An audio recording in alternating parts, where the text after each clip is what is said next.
Sahasra welcome to legend TV. So Bhuma అన్నదమ్ముల మీద ఉన్నటువంటి భూమాద వివాదం కాస్త రాజకీయాల చొరవతో ఇప్పుడు లాకప్ డెప్ అయింది. ఇది సంచలనంగా మారుతుంది. దాని గురించి ఇప్పుడు మనతో పాటు ఉన్నారు దాసు శ్రవణ్ కుమార్ గారు. సార్ చెప్పండి సార్, ఈ భూ వివాదం కాస్త లాకప్ డెత్ వరకు వెళ్ళింది. రాజకీయ నాయకులు ప్రవేశం వల్ల ఇదంతా అయింది.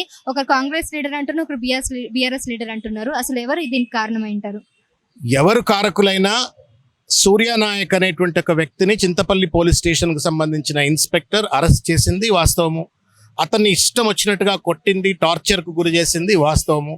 సూర్యనాయక్ చనిపోయింది వాస్తవము.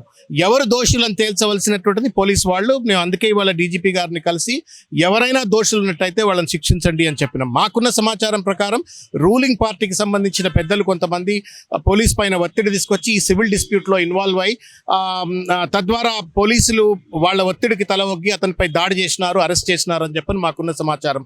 ఆ సమాచారాన్ని డీజీపీ గారికి చేరవేసినాము. వెంటనే ఇన్స్పెక్టర్ పైన చట్టపరమైన క్రిమినల్ చర్యలు తీసుకోవాలని చెప్పని మేము కోరినాం. ఎందుకంటే సివిల్ డిస్ప్యూట్ పోలీస్ సంబంధం లేదు, అయినప్పటికీ దాంట్లో అరెస్ట్ చేసినారు, కొట్టినారు, చనిపోవడానికి కారకులైనారు. ఇంకా అతనికి పోలీసు ఉద్యోగంలో కొనసాగేటువంటి ఒక హక్కు లేదని చెప్పాము. దాంతోపాటు ఇంకా తెలంగాణ వ్యాప్తంగా 10 రోజుల్లో అక్కడెక్కడ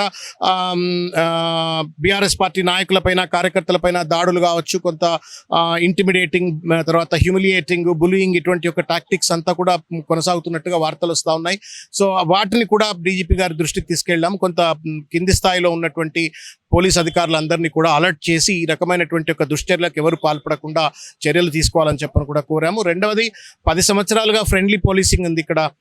ఒక లా అండ్ ఆర్డర్ బాగా మెయింటైన్ చేశారు.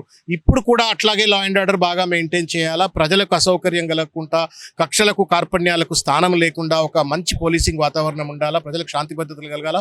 ఎందుకంటే ప్రభుత్వాలు ఉంటాయి పోతాయి, రాజకీయాలు ఉంటాయి పోతాయి, కానీ ప్రజలు శాశ్వతము, వ్యవస్థలు శాశ్వతంగా ఉండాలా, తెలంగాణ పేరు ప్రతిష్ట శాశ్వతంగా ఉండాలి. కాబట్టి తెలంగాణ ప్రతిష్టలకు, పేరుకు ఏమాత్రం భగ్నం కలగకుండా ఇవాళ హైదరాబాద్లో one of the reasons why so much of investments are coming because of the law and order protection. ఒక మంచి లా అండ్ ఆర్డర్, ఒక శాంతియుత వాతావరణం ఉందని.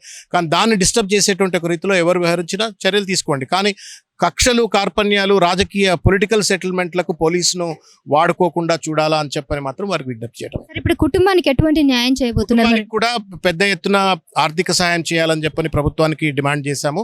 ఎందుకంటే చనిపోయిన వ్యక్తి ఒక ట్రైబల్, పాపం లంబాడీ బిడ్డ, పేదవాడు. అతన్ని పోలీస్ స్టేషన్లో చేసిన ఆ హింస వల్ల చనిపోయింది. కాబట్టి అతనికి ప్రభుత్వం వెంటనే ఆ కుటుంబాన్ని మంచి ఎక్స్గ్రేషియా ఇచ్చి ఆదుకోవాలని చెప్పని కోరుతాము.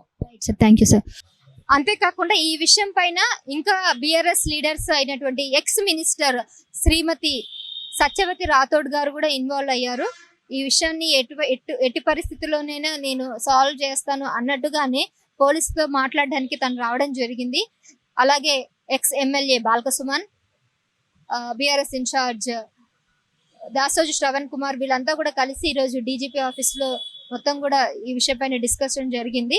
సో ఈ విషయం మీద మోర్ అప్డేట్స్ అనేవి ఇంకా మనకు రానున్న రోజుల్లో తెలుస్తుంది. సో ఈ కథ ఎక్కడి వరకు వెళ్తుంది, ఇలాంటి లాకప్ డెత్లు ఇదే లాస్ట్ టైమే ఇంకా కంటిన్యూ చేస్తారా అన్నట్టుగా కూడా మనం చూడాలి. ఎందుకంటే ఒకసారి ఇలా జరిగింది అంటే కనీసం రెండోసారైనా ఆపడానికి ఎంత ప్రయత్నాలు చేయాలి. ప్రభుత్వం జోక్యం చేసుకొని దీని త్వరితగతిన నిర్ణయాలు తీసుకొని చర్యలు కనుక చేపట్టినట్లయితే మరోసారి ఇలాంటి ఘటనలు జరగవని కూడా తెలుస్తుంది.